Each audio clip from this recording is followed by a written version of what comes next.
jawaban singkatnya seperti ini ya, Pak Pendeta, untuk teman-teman Katolik. Apakah Maria tidak berdosa?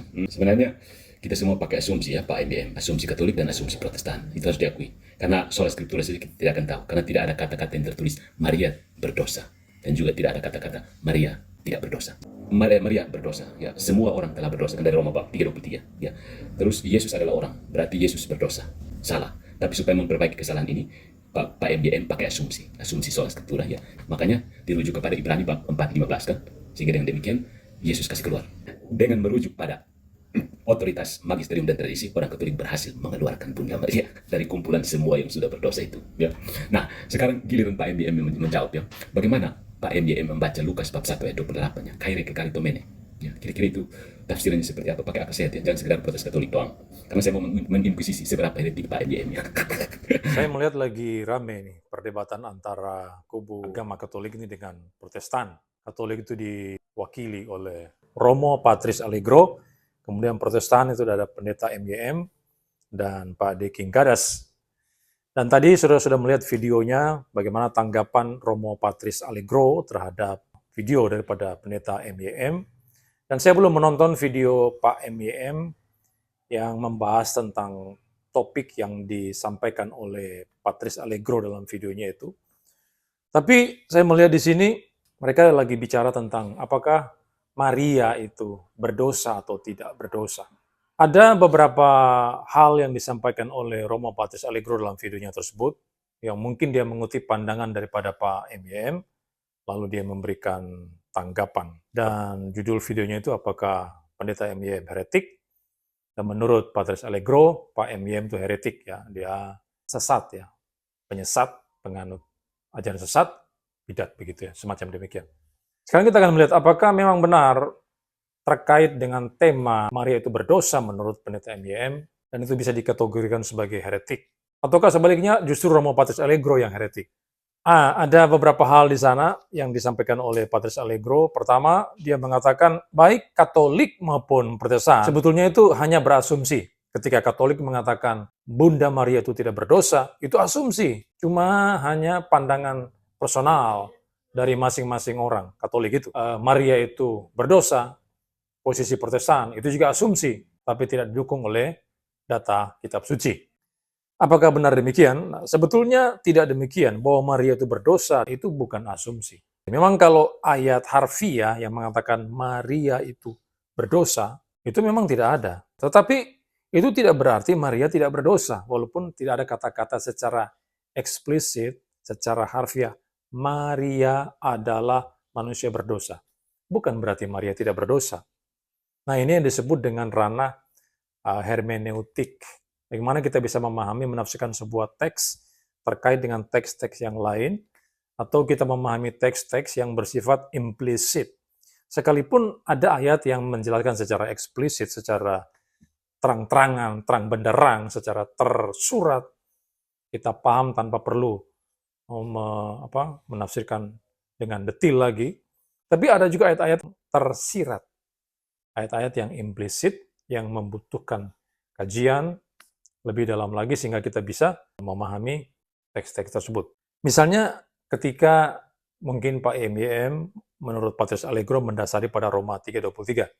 Semua manusia telah berbuat dosa dan telah kehilangan kemuliaan Allah. Sehingga dengan demikian, karena semua manusia berdosa, sehingga Maria yang adalah juga manusia itu berdosa juga. Konsekuensi logisnya seperti itu. Sehingga dengan demikian, orang-orang Protestan memasukkan Maria di dalam Roma 3:23 dan memberikan kesimpulan bahwa Maria itu memang berdosa. Karena teks menyatakan demikian. Nah, di sini ada problem, karena Yesus ternyata juga adalah manusia. Kalau Roma 3:23 mengatakan, Paulus bilang, semua manusia telah berbuat dosa. Nah, Yesus itu bagaimana? Dia kan manusia juga. Berarti, apakah Yesus juga dimasukkan di dalam Roma 3:23 itu? Nah, di sini problemnya, kalau memang Yesus juga termasuk di dalam Roma 3:23, ini bisa berabe. Berarti Yesus berdosa, lalu yang mati di atas kayu salib itu adalah manusia yang berdosa yang bernama Yesus. Nah, itu cilaka. Kalau yang tergantung di salib itulah manusia berdosa, dia tidak bisa mati untuk manusia yang lain. Dia tidak bisa menjadi juru selamat. Dia tidak bisa jadi penebus. Mana bisa manusia berdosa menebus manusia yang lain yang juga berdosa. Tidak bisa. Lawang dia sendiri berdosa. Jadi, tidak ada keselamatan berarti dalam kekristenan. Kalau yang mati di atas kayu salib itu manusia berdosa.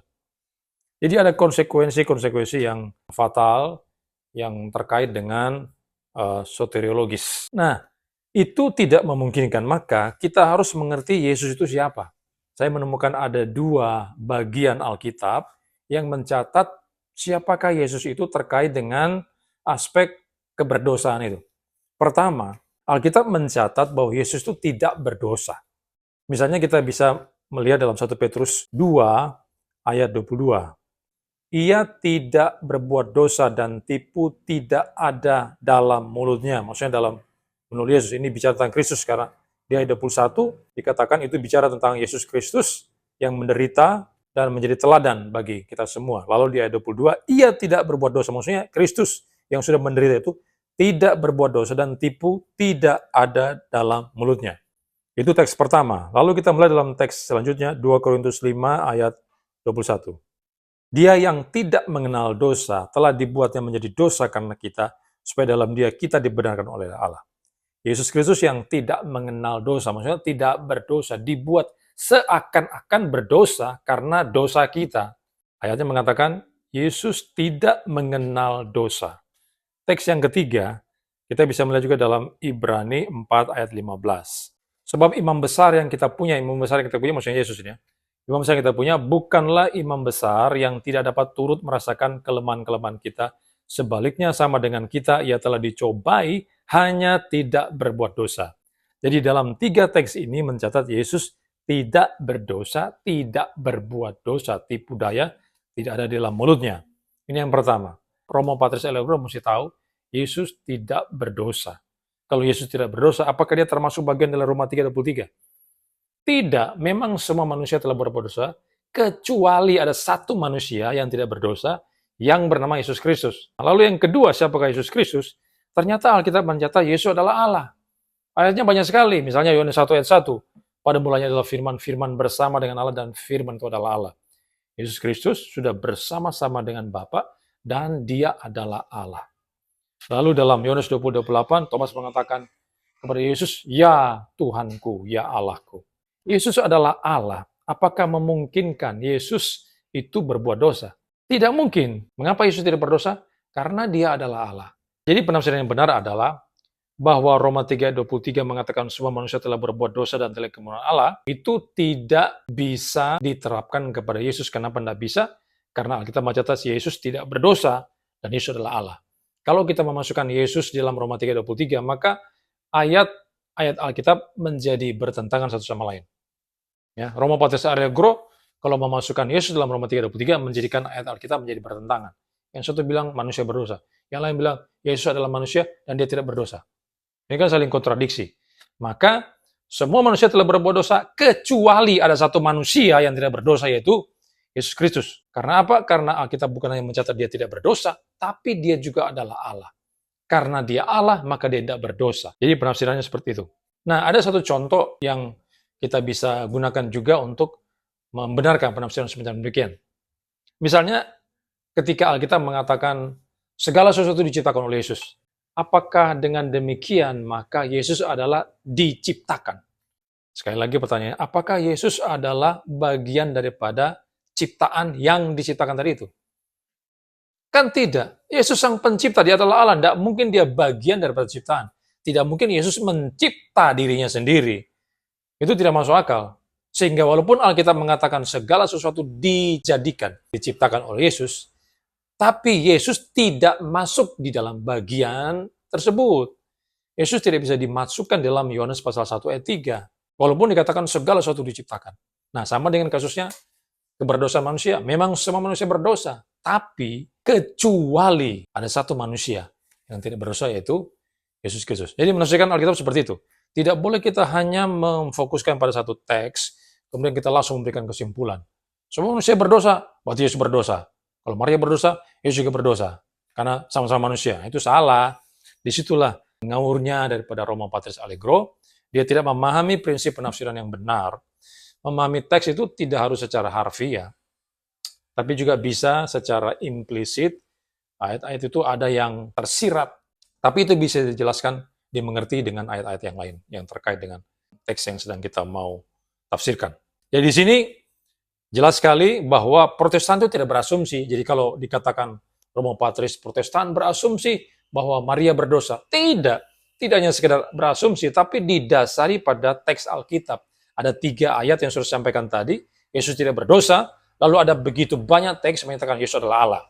Itu bukan asumsi, tapi itu adalah pendapat Alkitab itu sendiri. Kalau Romo Patris mengatakan orang Protestan ini hanya menganut sola scriptura, padahal tidak ada sola scriptura dalam kasus Maria berdosa. Itu salah sekali.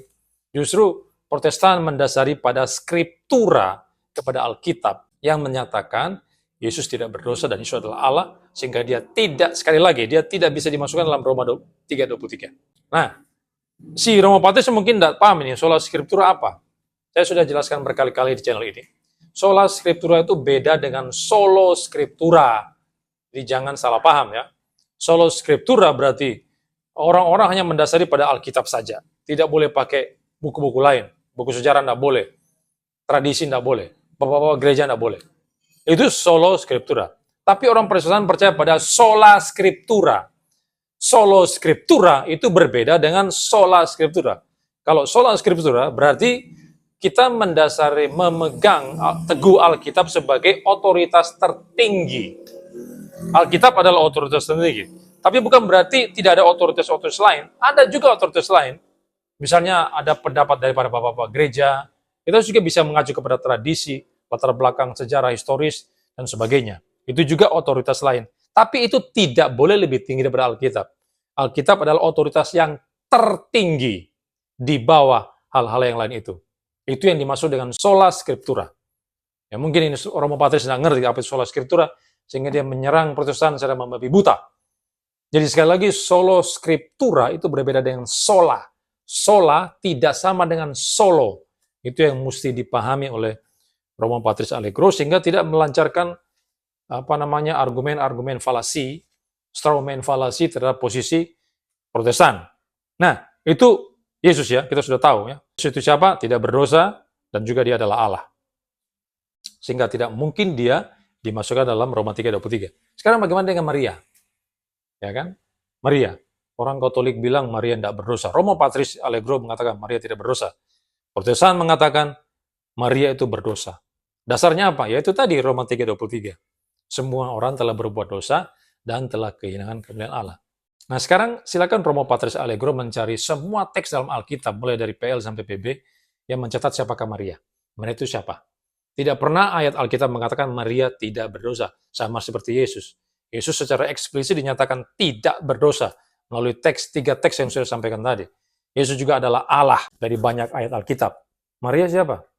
Tidak ada ayat Alkitab mengatakan Maria tidak berdosa. Maria itu adalah Allah, adalah Tuhan. Tidak ada. Maria cuma manusia biasa, manusia yang diciptakan oleh Yesus Kristus. Sehingga dengan demikian, Maria itu harus masuk dalam Roma 3:23. Kalau Alkitab mengatakan semua manusia telah berbuat dosa, maka Maria masuk di dalam ayat itu. Nah, Romo Patris Allegro merujuk pada Lukas 1:28 dan meminta agar pendeta MGM menafsirkan apa yang dimaksud dengan Lukas 1:28. Nah, mari kita buka Lukas 1:28. Isinya apa itu? Ketika malaikat itu masuk ke rumah Maria, ia berkata, "Salam, hai engkau yang dikaruniai. Tuhan menyertai engkau." Jadi malaikat menjumpai Maria, lalu mengatakan, "Salam, hai engkau yang dikaruniai. Tuhan menyertai engkau." Ini ayat yang diangkat oleh Romo Patris Allegro untuk mungkin mendasari bahwa Maria itu tidak berdosa. Nah, kalau sudah perhatikan ayat ini, bagaimana ceritanya melalui ayat ini kok sampai dimunculkan kesimpulan semacam demikian? Ayat ini tidak mengatakan Maria itu tidak berdosa. Makanya kalau baca Alkitab, mesti melihat Alkitab itu bukan hanya satu ayat saja. Anda mesti melihat ayat-ayat sebelumnya seperti apa, lalu ayat-ayat setelahnya, setelah ayat 28 itu, bicara tentang apa. Jadi mesti melihat ayat itu secara komprehensif, menyeluruh. Bukan hanya ngambil satu teks, comot satu teks, lalu langsung memberikan sebuah konklusi. Itu kesalahan fatal yang dibuat oleh Romo Patris Allegro. Dan disinilah kelemahan daripada Romo Patris Allegro. Itu sebab dia hanya mengikuti pendapat para paus mungkin ya, uskup, hanya mengekor saja, sehingga dia tidak bisa melihat teks secara lebih jujur, lebih fair lagi. Menafsirkan sebuah ayat mesti melihat konteksnya, Romo Patris. Jangan sembarang nasir. Ayatnya tidak mengatakan Maria ini tidak berdosa. Tapi maksudnya ketika malaikat menjumpai Maria dan mengatakan, engkau yang dikaruniai, Tuhan menyertai engkau. Maksudnya Maria mendapat kasih karunia, mendapat anugerah daripada Tuhan. Mendapatkan karunia apa? Melalui Maria akan lahir seorang anak yang oleh Yesaya 9 ayat 5 mengatakan dia disebut sebagai penasihat ajaib, Allah yang perkasa, Bapa yang kekal, Raja damai. Nah itu yang akan dilahirkan oleh Maria. Kalau kita melihat di ayat selanjutnya, 32 dikatakan, ia akan menjadi besar, Yesus akan menjadi besar, dan akan disebut anak Allah yang maha tinggi. Jadi Maria akan melahirkan seorang anak yang disebut sebagai anak Allah yang maha tinggi. Itu sebab malaikat mengatakan, salam, hai engkau yang dikaruniai Allah. Maksudnya apa? Dia mendapatkan kasih karunia Allah, yaitu apa? Melalui rahimnya dia akan lahir anak Allah yang maha tinggi. Itu maksudnya. Jadi bukan berarti ayat ini melegalkan pandangan atau pemahaman Romo Patris Allegro bahwa Maria itu tidak berdosa. Lawang ayatnya nggak mengatakan apa-apa tentang Maria. Ini bukan bicara tentang dosa atau tidak berdosa Maria, tapi dia dikaruniai oleh Tuhan. Kenapa? Karena dia akan mengandung melahirkan seorang anak yang akan menjadi juru selamat umat manusia dan juga menjadi juru selamatnya si Maria itu. Begitu cara nafsir. Jadi mesti kontekstual Romo Patris Allegro. Jangan hanya asal-asal ngambil teks lalu membuat kesimpulan yang ngawur semacam demikian. Nah, maka tidak ada dasar Alkitab yang kuat, yang valid, yang digunakan oleh Romo Patris Allegro bahwa Maria itu tidak berdosa. Karena Lukas pasal 1:28 yang digunakan oleh Romo Patris itu sama sekali tidak mendukung posisi dia bahwa Maria itu tidak berdosa. Jadi yang berasumsi ini siapa? Protestan atau Katolik? Ya Katolik, Romo Patris Allegro yang berasumsi karena dia hanya memberikan pendapat yang tidak didukung oleh data kitab suci. Sementara Protestan ketika mengatakan Maria itu berdosa, itu didukung oleh data kitab suci. Karena Roma 3:23 mengatakan semua manusia berdosa. Dan itu dikontraskan dengan manusia Yesus. Kenapa? Karena Yesus bukan hanya sekedar manusia, tapi dia juga Allah. Allah dan manusia sejati. Kalau Yesus hanya punya satu hakikat, punya satu natur manusia, dia tidak memiliki keilahian, maka dia bisa berdosa. Tapi karena dia manusia dan Allah, jadi dia tidak berdosa. Jadi aspek dui natur ini yang menyebabkan Yesus tidak bisa berdosa. Berbeda dengan Maria, hanya punya satu natur, dan dengan demikian dia pasti manusia yang berdosa. Maka yang berasumsi ini siapa? Katolik. Yang berasumsi ini adalah Romo Patris Allegro, bukan orang-orang Protestan, bukan pendeta MYM. Nah sekarang, lalu kalau Patris Allegro tidak punya dasar Alkitab, lalu dia mendasari pada apa? Nah itu pertanyaan saya. Dan dalam videonya tersebut, dia mengatakan bahwa dia mendasari pada otoritas magisterium dan tradisi. Nah, rupanya di sini dia tidak merujuk kepada kitab suci sebagai wahyu Allah, firman Allah yang diinspirasikan oleh Allah. Tapi dia merujuk pada magisterium dan tradisi. Apa itu magisterium? Nah, saya sudah membahas magisterium itu di channel ini dan saya sudah memberikan tanggapan terhadap orang-orang Katolik. Waktu itu channel apa itu DKC itu kalau saya Damai Kasih Channel itu yang emak-emak yang suka ngerumpi sampai berjam-jam itu. Magisterium itu apa? Magisterium itu adalah wewenang mengajar gereja Katolik ya. Wewenang mengajar gereja oleh para uskup dan paus, di mana mereka mengajar dan menafsirkan. Itu disebut dengan magisterium. Jadi itu adalah pengajaran daripada paus dan para uskup ya. Jadi orang Katolik rupanya harus tunduk kepada magisterium itu. Kalau mereka tunduk begitu saja tanpa memberikan pertimbangan tertentu, karena mereka dilarang menafsirkan secara pribadi. Harus tunduk kepada paus, tunduk kepada uskup. Itu yang disebut magisterium. Tunduk pada magisterium dan tradisi tadi itu ya. Nah kalau mereka diharuskan seperti itu, maka kalau paus ngajar salah, uskup ngajar salah, ya mereka ikutan salah juga berarti. Kenapa? Karena ya mereka sudah diajar seperti itu. Jadi Katolik ini bersifat sentralistik ya. Dari pusat sampai ke bawah, dari paus, uskup, sampai ke jemaat awam itu.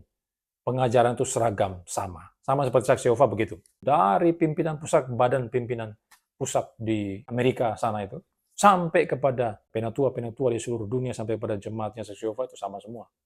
Mereka harus tunduk pada pengajaran. Disitulah kelemahannya. Karena kalau pimpinan mereka itu salah ngajar, ya semua jemaatnya salah semua. Nah, justru karena Romo Patris Allegro mendasari pada magisterium dan tradisi, justru itulah letak kesalahannya. Karena rupanya magisterium itu bertentangan dengan Alkitab. Alkitab mengatakan semua manusia berdosa, lalu magisterium kemudian mengambil Maria dan tidak mau memasukkan Maria kepada pernyataan Paulus dalam Roma 3:23 itu. Jadi, magisterium sedang menentang kitab suci. Nah, ini anehnya orang-orang Katolik termasuk Romo Patris Allegro justru hanya mendasari pada magisterium yang melawan kitab suci tadi itu. Ini bagaimana ceritanya? Apakah Anda bisa dikatakan sebagai pengikut Kristus? Bisa dikatakan sebagai orang Kristen? Bukan, itu bukan Kristen, bukan pengikut Kristus. Itu sebab saya mendukung kalau Katolik itu dipisahkan dengan Protestan. Itu adalah agama sendiri. Itu sebab negara Indonesia ini menyatakan bahwa Katolik itu agama tersendiri yang berbeda dengan Protestan. Agama Katolik. Kalau saya kan agama Protestan. Jadi memang dibedakan. Walaupun sama-sama pegang Alkitab. Tapi ternyata Katolik atau Roma Patris Allegro hanya lebih percaya kepada magisterium. Ini kan jilaganya. Dia lebih percaya kepada ajaran manusia, ajaran paus dan uskup itu. Ketimbang Alkitab, kitab suci, firman Allah. Ajaran daripada Allah sendiri, wahyu daripada Allah sendiri. Nah itu. Nah, magisterium itu banyak salah. Contoh tentang api penyucian, saya sudah bahas itu ya. Api penyucian itu ada di magisterium katanya. Tapi itu tidak ada data Alkitabnya. Api penyucian itu menentang pernyataan Paulus, di mana dia mengatakan tidak ada penghukuman bagi orang-orang yang ada dalam Kristus. Kalau kemudian orang yang sudah percaya Yesus dimasukkan di dalam purgatori, masuk dalam api penyucian, dihukum lagi di sana sepanjang waktu tertentu, ini menentang Roma 8 ayat 1 ya. Demikianlah sekarang tidak ada penghukuman bagi mereka yang ada di dalam Kristus Yesus. Jadi Romo Patris Allegro lebih percaya siapa? Dia lebih percaya magisterium rupanya daripada Alkitab. Nah, dengan demikian maka Romo Patris Allegro ini sedang menempatkan magisterium dan tradisi itu melebihi kitab suci. Jadi, magisterium tradisi di atas, kemudian kitab sucinya di bawah. Yang sebenarnya bagaimana? Kitab suci mesti di atas, magisterium ini tradisi di bawah. Magisterium harus tunduk pada ini kitab suci. Kalau menentang ini, maka ini salah. Ini magisterium ini salah. Yang betul ini kitab suci. Kitab suci bilang tidak ada penghukuman bagi mereka dalam Kristus. Magisterium bilang masuk dalam api penyucian. Ya ini salah. Yang benar adalah ini. Jadi sekali lagi, Romo Patris Allegro sedang menempatkan magisterium dan tradisi di atas Alkitab yang adalah wahyu Allah, firman Allah. Dengan demikian, Romo Patris Allegro sudah melecehkan, sudah menghina bisa dikatakan ya, atau menomorduakan, mungkin melecehkan terlalu kasar ya, sudah menomorduakan. Dan orang-orang yang menomorduakan Alkitab, yang tidak menjadikan Alkitab sebagai otoritas tertinggi, sola scriptura, orang Protestan bilang, sekali lagi beda ya, solo sama sola beda.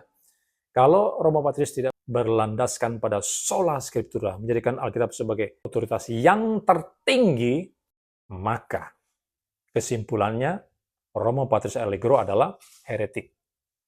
Nah itu. Jadi bukan pendeta MYM heretik, tapi Romo Patris Allegro adalah manusia heretik. Penyesat, bidat karena dia tidak percaya kepada kitab suci yang adalah ilham daripada Allah itu sendiri. Oke? Jadi kesimpulannya apa? Apakah Maria itu berdosa atau tidak? Berdosa. Karena Roma 3:23 mengatakan semua manusia berdosa. Kalau Romo Patris mau ngajak Yesus masuk Roma 3:23, ya nggak bisa. Salah ajak Romo Patris ya. Yesus tidak termasuk dalam Roma 3:23. Maria adalah manusia yang berdosa. Oke? Ini tanggapan saya. Semoga Romo Patris Allegro tetap mengeraskan hati. Kenapa dia tetap mengeraskan hati? Karena memang dia kepala batu. Jadi kalau orang sudah kepala batu ya mau diomongin berkali-kali, mau Pak Pendeta MYM, Pak Deking Gadas ngomong 1000 kali pun dia pasti akan keras kepala. Dia pasti akan tidak mau mendengarkan. Kenapa? Karena dia tegar tengkuk kepala batu. Ya, kalau orang semacam demikian, ya mau dibilang apa lagi ya. Oke, sampai berjumpa.